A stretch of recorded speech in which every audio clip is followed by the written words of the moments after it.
सर्वांचे स्वागत आणि सत्कार मूर्ती आहेत त्या सर्वांचे अभिनंदन।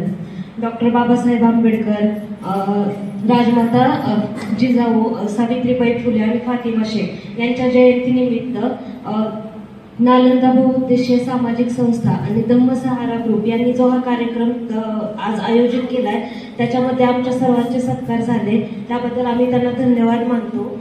खरं तर एक छोटीशी गोष्ट मला सांगावीशी वाटते की आपण सगळेजण सावित्रीबाई फुले, जिजाऊ यांना सगळ्यांना ओळखतो, पण निमंत्रण पत्रिकेमध्ये देखील फातिमा शेख यांच्या पुढे कंसामध्ये कुठेतरी एक लिहिलेलं आहे की प्रथम महिला शिक्षिका।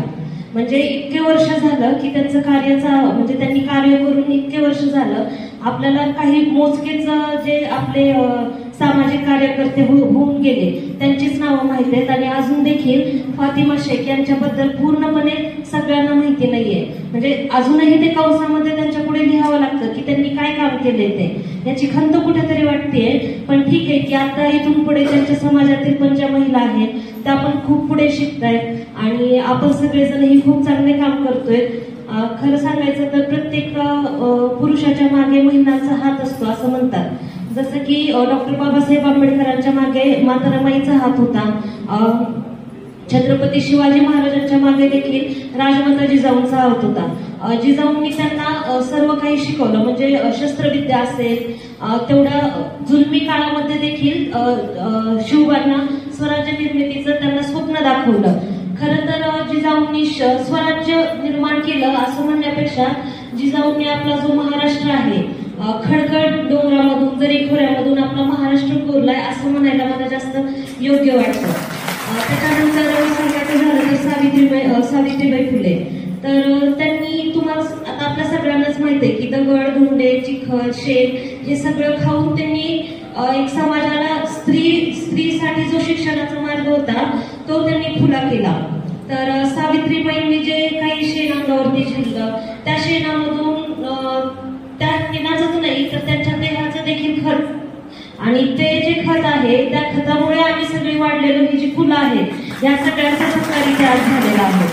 त्याच्यानंतर सांगायचं झालं तर फातिमा शेख हे एका अशा विशिष्ट समाजामधून येतात की ज्या समाजामध्ये आज देखील महिलांना कुठेतरी शिक्षणाचे गोष्टी असतील किंवा बेसिक नीड असतील ह्या सगळ्या गोष्टीपासून वंचित ठेवलं जातं। तर त्या काळामध्ये 1840 ते 1848 या काळामध्ये त्यांनी एवढं मोठं कार्य केलंय।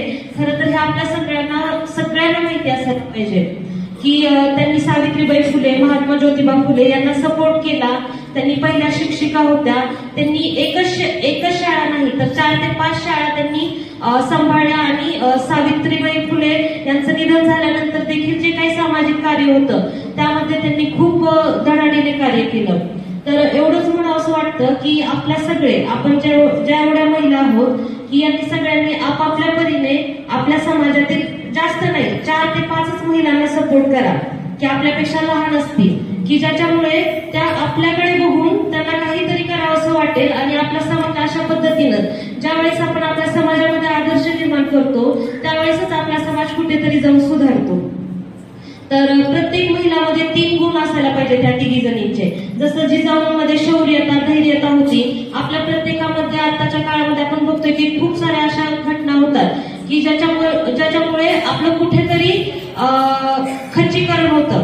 तर जिजाऊंप्रमाणे शौर्यता, धैर्यता ठेवली तर आपण सगळेजण तेवढे शूर होऊ। त्याच्यानंतर सावित्रीबाईंसारखं कर्तृत्व निर्माण केलं पाहिजे आपण, आणि फातिमा शेख यांच्यासारखं साहस निर्माण केलं पाहिजे। एवढं बोलून मी ह्या संस्थांना आणि मान्यवरांना सगळ्यांना धन्यवाद देते। थँक्यू।